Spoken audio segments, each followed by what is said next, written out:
the significance of what the Bank of England did? Well, they're saying, they're sort of demonstrating that they want to curb inflation. Too little, too late. You could say too much, too late at this stage, actually, because we are effectively coming into stagflation, where you have a stagnant economy but rampant inflation. And the way to deal with those two is quite opposite. Yeah. You know, with stagnant economy, you open the floodgates, you create more money, or, you know, make it easier to borrow. With inflation, you have to reduce the flow of money. So I think they're trying to do both, and of course won't manage it.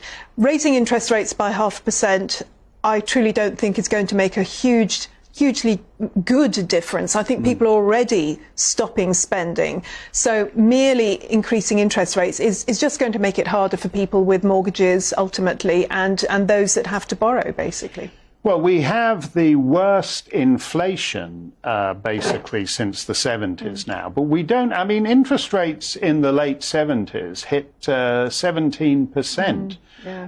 You know, when people are going, ooh, over 1.75%, there's a long way to go still, isn't there? Well, there really is, and it does show the problems that we have created for ourselves over the last, well, at least 15 years, I would say, because we have had historically, well, nothing, literally nothing interest rates, plus quantitative easing, money printing. So we've had about the loosest financial situation you could possibly have. And in that environment, we've had rocketing house prices, which is certainly partly because of, you know, supply and demand, but primarily because of incredibly cheap money, to the point where most millennials and Gen Zers can't afford a house of their own.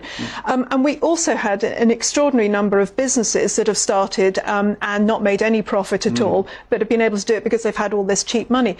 This is reversing, or it seems to be reversing. How long it's going to last, I don't know, because we have the war in Ukraine, we have a recession potentially, so they might actually bring interest rates down again. We really can't know at this stage. On the continent at one point, they were actually paying you to borrow money. Yeah. There's a huge psychological gulf between that and 17% in the 70s. Yeah.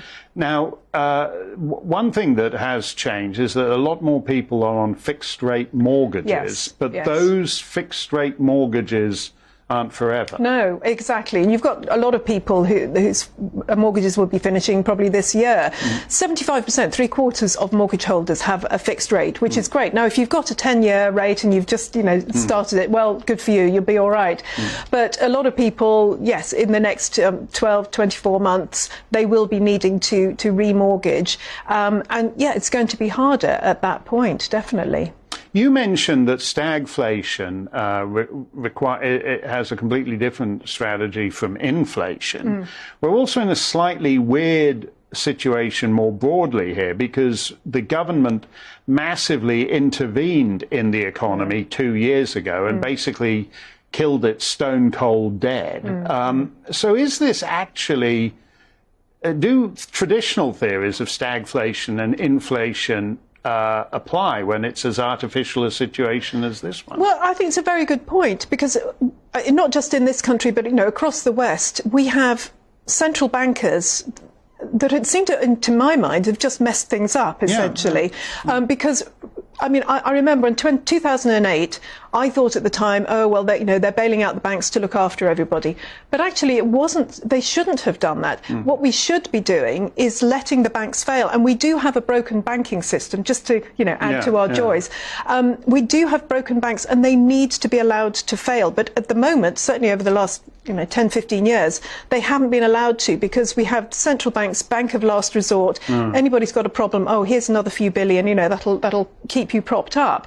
And so you have essentially zombie banks. We are banking in many cases with zombie banks, and that is not healthy in any way, shape or form.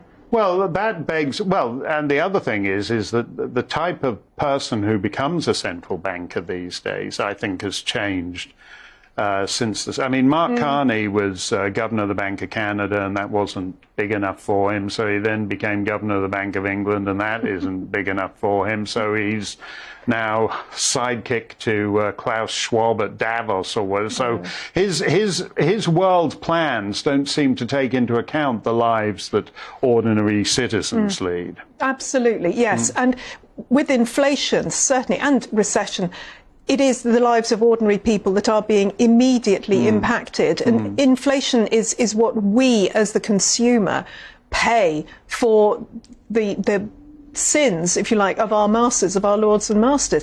Inflation is entirely self-created. It's created by governments.